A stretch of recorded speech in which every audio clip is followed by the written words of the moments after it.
नमस्कार दोस्तों, एक ऐसा संगठन जिसको कुछ लोग समझते हैं सिर्फ एक संगठन है, कुछ लोग समझते हैं कि इस्लामिक आइडियोलॉजी को फैलाने का एक जरिया है। हाँ, आज हम बात कर रहे हैं पीएफआई के बारे में। पीएफआई को भारत सरकार ने 5 सालों के लिए बैन कर दिया है। तो जानते हैं कि ऐसा क्या हुआ है जिसकी वजह से पीएफआई को बैन कर दिया गया है, और क्या भारत सरकार पर इतनी पावर है कि वो किसी भी ऑर्गेनाइजेशन पर ऐसे बैन लगा सकती है। तो दोस्तों, मेरा नाम है धीरज और आप देख रहे हैं द लॉयर शो।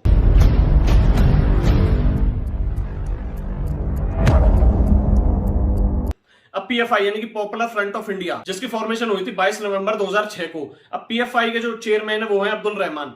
पीएफआई की फॉर्मेशन का मेन मोटिव था कि आइडियोलॉजी बढ़ाई जाए किसी भी तरह इस्लाम को फैलाया जाए आम लोगों में। हाँ, पीएफआई को बताया जाता है कि सिम्मी का ही एक रूट है। सिम्मी क्या है और पीएफआई क्या है, आप लोग कंफ्यूज हो गए होंगे, तो बताते हैं। सिम्मी यानी कि student of Islamic movement of India. Simmi की जो इन्वॉल्वमेंट बताई जाती थी वो टेररिस्ट एक्टिविटीज में काफी ज्यादा थी, जिसकी वजह से सिम्मी को 2001 में भारत सरकार के द्वारा बैन कर दिया गया था। अब ये बैन क्यों कर देती है भारत सरकार? बार बार बैन बैन बैन सुन रहे हो आप, तो हम बताते हैं। अब जो सिम्मी की जो इन्वॉल्वमेंट थी वो बाबरी मस्जिद गिरने के बाद काफी ज्यादा बढ़ गई थी। यानी कि जब बाबरी मस्जिद को ढाया गया था उसके बाद सिम्मी की जो एक्टिविटीज थी वो टेररिस्ट एक्टिविटीज में बहुत ज्यादा इन्वॉल्व हो गई थी, जिसकी वजह से होम मिनिस्ट्री ने 2001 में फैसला लिया था, जब हमारे आदरणीय पूर्व प्रधानमंत्री जी अटल बिहारी वाजपेयी जी की सरकार थी, कि सिम्मी को बैन कर दिया जाए। अब बैन होता क्यों है? बैन होता है कि अब बैन लगता है अनलॉफुल एक्टिविटीज प्रिवेंशन एक्ट 1967 के तहत, जिसमें यह आता है कि अगर कोई भी ऑर्गेनाइजेशन उसकी किसी भी टेररिस्ट एक्टिविटी में इन्वॉल्वमेंट पाई जाती है तो उस पर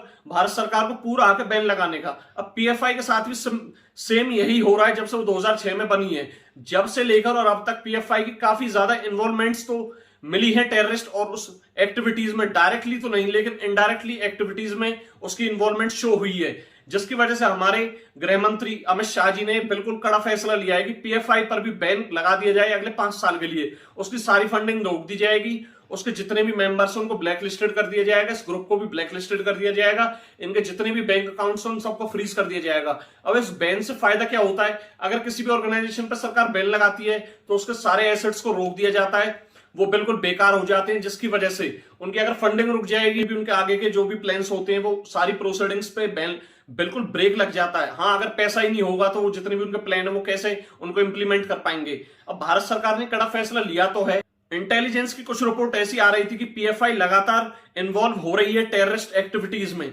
अब डायरेक्टली तो नहीं होती, लेकिन इनडायरेक्टली उनके कुछ मेंबर्स होते हैं जो डायरेक्टली उनसे व्हाट्सएप के थ्रू या फिर कुछ और मैसेंजर एप्स के थ्रू उनसे कनेक्टेड रहते हैं, जिनसे वो मैसेजेस पर बात करते हैं। भारत में किसी भी तरह अस्थिरता फैलाने की कोशिश होती है, जिसकी वजह से हमारे लॉ एंड ऑर्डर की गड़बड़ी हो, यही इनका मेन मोटिव होता है। और जो इनका और एक मेन मोटिव है वो है कि किसी भी तरह इस्लामिक आइडियोलॉजी को स्प्रेड किया जाए पूरे भारत में, जिससे लोकल कम्युनिटीज में मतभेद हो।